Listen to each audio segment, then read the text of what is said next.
Kenalan yuk sama badak Kalimantan. Namanya Pahu dan Pari. Cuma dua nama ini yang sekarang jadi satu-satunya harapan terakhir buat spesies purba yang luar biasa ini. Ini adalah kisah mereka, sebuah perjuangan yang jujur aja udah di ujung tanduk. Kita nggak lagi ngomongin hewan biasa. Mereka ini kan satwa purba yang udah ada jutaan tahun di bumi. Mereka selamat dari zaman es, selamat dari letusan gunung berapi dahsyat.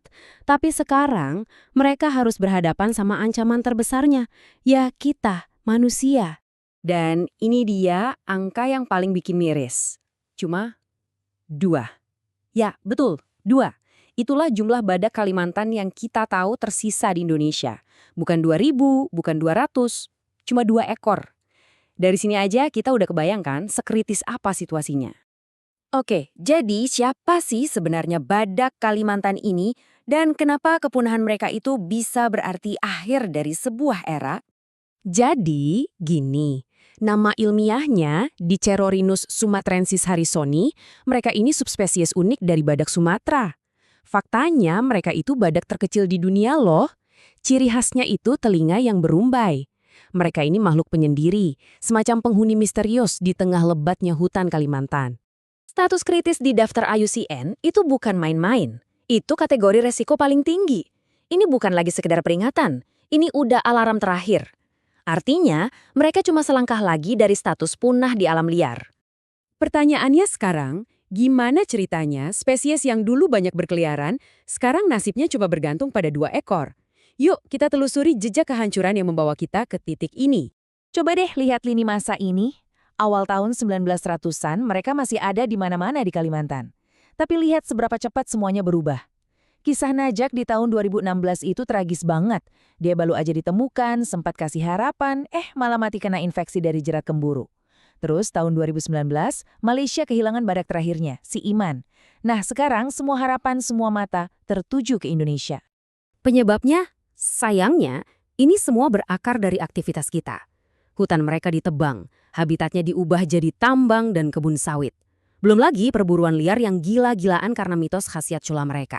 Dan yang paling parah, badak-badak yang selamat ini jadi terpencar, hidup sendirian. Gimana coba mereka mau ketemu pasangan dan berkembang biak? Sekarang, yuk kita geser fokus kita dari gambaran besar ke inti dari drama konservasi ini. Kita akan dalami kisah 2 penyintas terakhir, Pahu dan Pari. Di sini kita lihat 2 takdir yang beda banget. Di satu sisi, ada Pahu. Dia berhasil diselamatkan dan sekarang hidup aman di suaka badak lian. Terpantau, terawat, dan dilindungi. Di sisi lain ada Pari, yang sering disebut hantu hutan. Dia hidup liar, benar-benar sendirian di belantara Mahakam Ulu. Keberadaannya aja kayak misteri, cuma ketahuan dari rekaman kamera jebak atau jejak kaki. Jadi yang satu aman tapi terkurung. Yang satunya lagi bebas tapi terancam setiap detik. Kutipan dari Direktur Alert ini dalam banget maknanya. Apa maksudnya sia-sia? Jadi gini para ahli, itu menyebut Pari sebagai doom rhino. Kenapa? Karena dia hidup sendirian, tanpa pejantan, dia itu ibaratnya jalan buntu genetik. Keberadaannya di alam liar nggak akan bisa menghasilkan keturunan baru. Dia cuma akan menua dan mati, dan membawa harapan spesiesnya pergi bersamanya. Nah, inilah yang membawa kita ke bagian paling mendebarkan dari cerita ini. Sebuah misi penyelamatan yang penuh resiko. Sebuah perlombaan melawan waktu untuk menyelamatkan Pari. Tujuannya sebenarnya sangat jelas dan simpel, yaitu membawa Pari keluar dari hutan untuk disatukan dengan Pahu di lingkungan yang aman di suaka badak lian. Ini bukan lagi soal pilihan, tapi udah jadi satu-satunya keharusan. Rencana ini kalau didengerin mirip alur film thriller ya. Bayangin, tim harus masuk ke hutan lebat, menemukan targetnya, dan membawanya keluar hidup-hidup. Setiap langkahnya itu penuh resiko. Mulai dari membangun fasilitas baru, melacak Pari, proses adaptasi di kandang sementara, sampai perjalanan darat yang panjang dan super menegangkan menuju rumah barunya. Tapi, ini dia bagian yang bikin deg-degan. Kalaupun misi translokasi ini berhasil, tantangan terbesarnya justru baru akan dimulai. Dan disinilah sains modern masuk sebagai satu-satunya harapan yang tersisa. Dan inilah inti masalahnya. Kita udah susah payah melakukan semua ini untuk menyatukan 2 badak. Tapi ternyata keduanya betina. Terus gimana? Gimana caranya spesies ini bisa lanjut punya keturunan? Jelas kan, reproduksi alami itu udah nggak mungkin lagi.